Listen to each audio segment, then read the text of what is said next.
زیارت عاشورہ ایک ایسی زیارت ہے کہ جو پیغام سے لبریز ہے، یعنی مشن کربلا جس زیارت کے اندر ہے۔ زیارت عاشورہ ایک ایسی زیارت ہے کہ جو صرف ثواب کے لیے نہیں ہے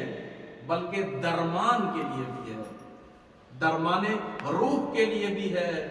درمان روان کے لیے بھی ہے اور درمان جسم کے لیے بھی ہے۔ زیارت عاشورہ ہماری ہر مصیبت کی دوا ہے۔ زیارت عاشورہ ہر وہ مصیبت دیدہ انسان پڑھ سکتا ہے اور اپنی تکلیف کو اس سے مداوا کر سکتا ہے اگر وہ اس تک پہنچے اور اس کو درک کرے۔ مثال کے طور پر آیت اللہ تحریری سے، جو آیت اللہ بہجت صاحب کے شاگرد اول ہیں اور بہت ہی ایک اہم شخصیت ہے امت تشیع میں، ان سے آیت اللہ تحریری صاحب سے ہم نے پوچھا کہ یہ بتائیے یہ پریشانی ہے، یہ پریشانی ہے۔ متعدد مسائل ایران میں جب ہم تھے تو بہت ہی واقعاً ڈپریشن میں چلے جا رہے تھے، یا یوں کہیے اس عالم غربت میں، اس پردیس میں اور اس تنہائی میں بہت ہی مشکلات سے گزار رہے تھے، جبکہ اطراف میں امامزادے ہیں، حضرت معصومہ سلام اللہ علیہ کا روضہ ہے، علماء ہے، مجتہدین ہے، علم ہے، سب کچھ ہے، لیکن پھر بھی آپ تصور فرما رہے ہوں گے کہ کس عالم میں انسان پہنچ جاتا ہے کہ اب اس کو عام جگہوں پر اپنا علاج نظر نہیں آتا۔ تو آپ نے آیت اللہ تحریری سے یہ سوال کیا، ظہر کی نماز مدرسہ امام خمینی میں وہ مستقل پڑھایا کرتے تھے، تو عجیب مسکرانے کے بعد انہوں نے فرمایا کہ زیارت عاشورہ کو کم اہمیت مت دینا، کہا کہ زیارت عاشورہ ہی اصل درمان ہے تمہارا۔ 40 دن تک جس گھر میں زیارت عاشورہ پڑھی جاتی ہے اس گھر کے بلا اور مصیبت دور ہونے کے لیے چھٹے امام جعفر صادق علیہ السلام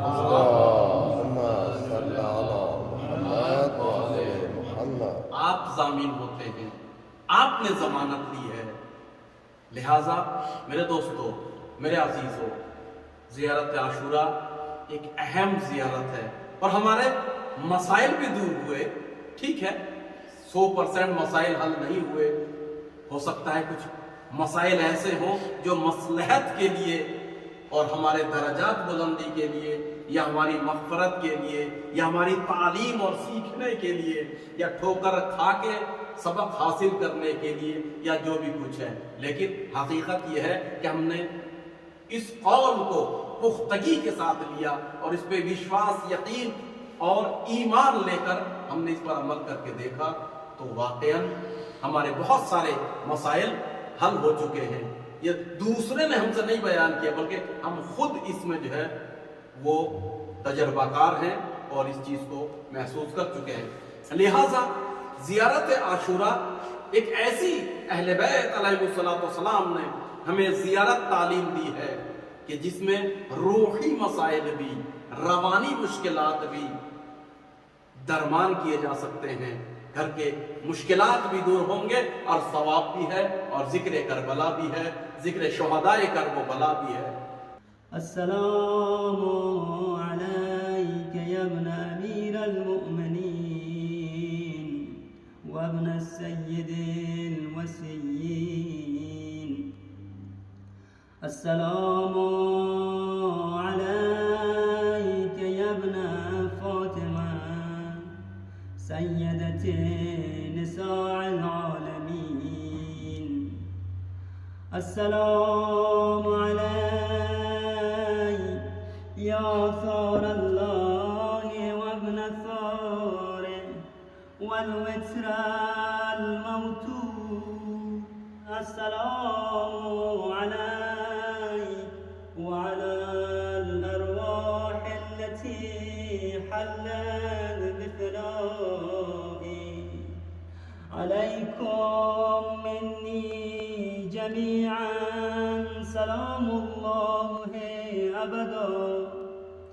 ما بقيت وبقي الليل والنهار يا أبا